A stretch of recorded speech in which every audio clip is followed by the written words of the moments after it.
Welcome. In this episode, we explore two absolute musts when visiting Cleveland, Ohio, starting with the Rock and Roll Hall of Fame. Stay tuned to find out what number 2 is on our list. It's time to step into the world of rock and roll. Yeah!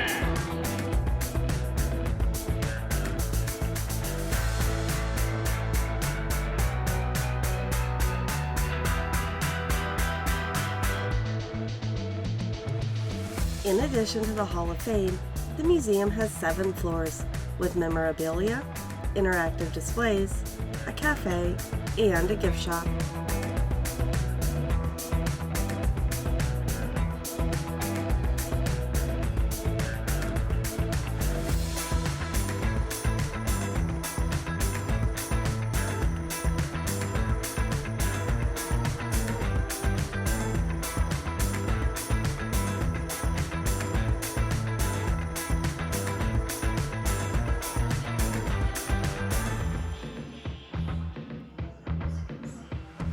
My dad used to be a big fan of Elvis when he was alive. He even looked like him when he was younger.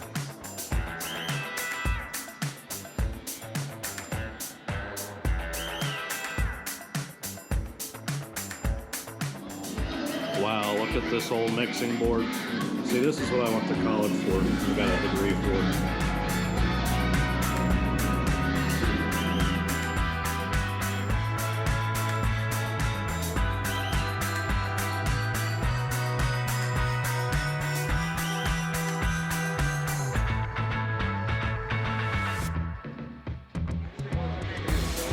Here's one of Steve Vai's guitars.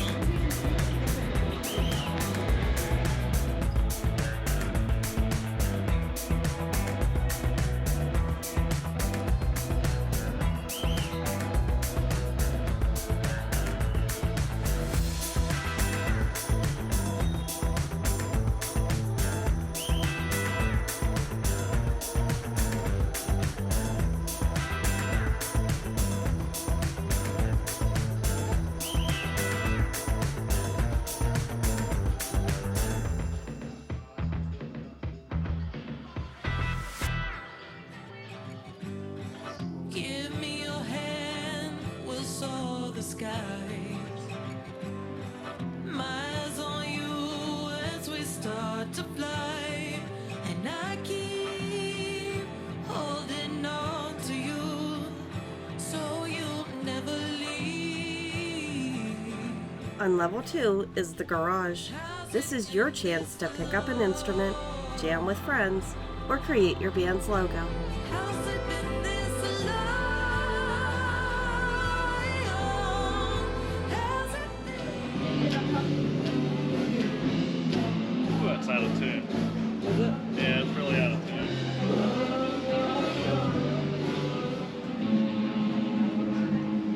Wow, this is really out of tune. Well, let's attempt to play something here a little.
Now let's check out some of the Hall of Fame inductees.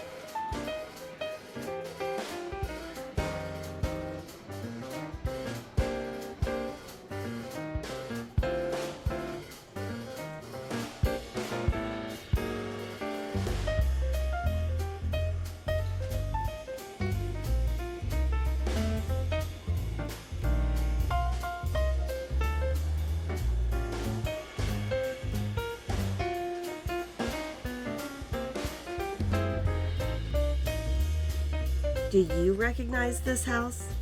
Yes, you can actually visit the house from A Christmas Story.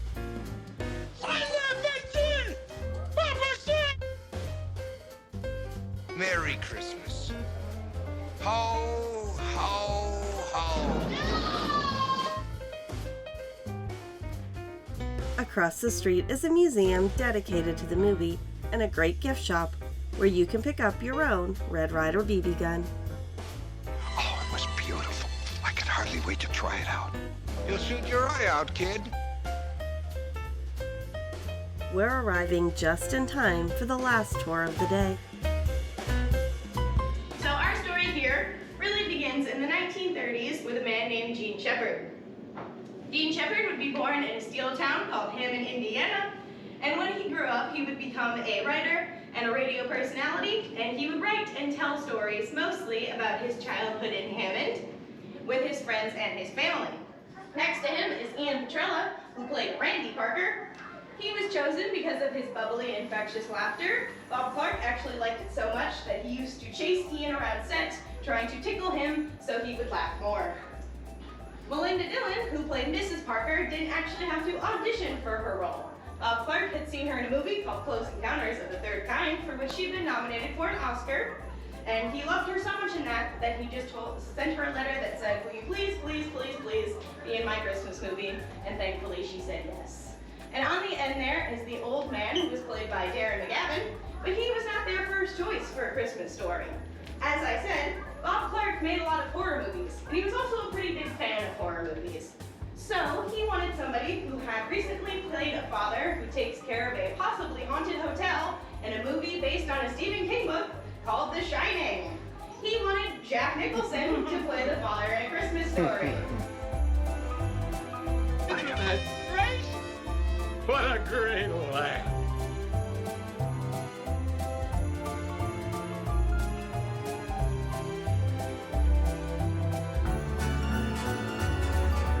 It's a clinker! Remember the movie where they picked this up and the woman was talking to Abram? Mm-hmm. They have a recording going. Yes, that. Do you know where we heard it? We heard it from your son.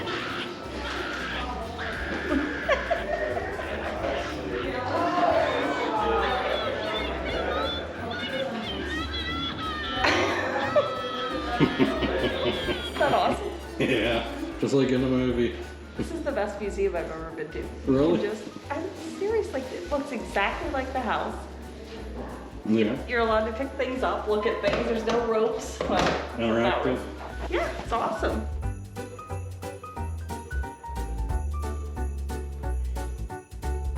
A crummy commercial?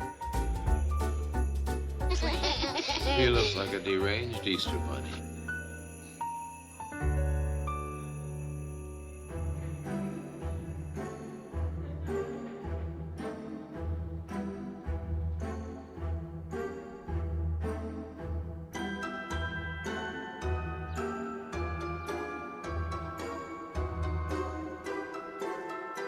Lucky I got a compass in the stock.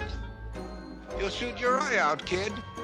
You'll shoot your eye out! You'll shoot your eye out!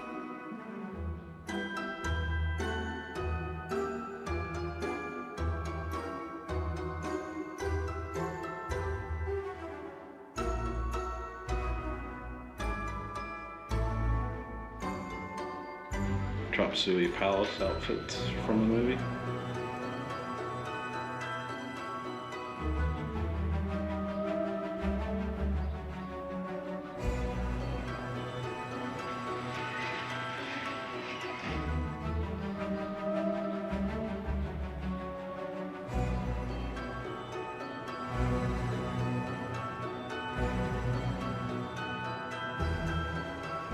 you enjoyed this video and you found it helpful, then please give us a thumbs up and hit that subscribe button.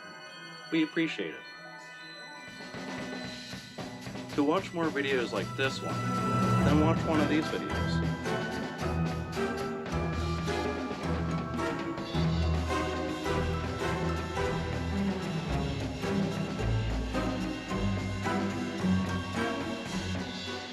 Tiny red-hot little flame began to grow.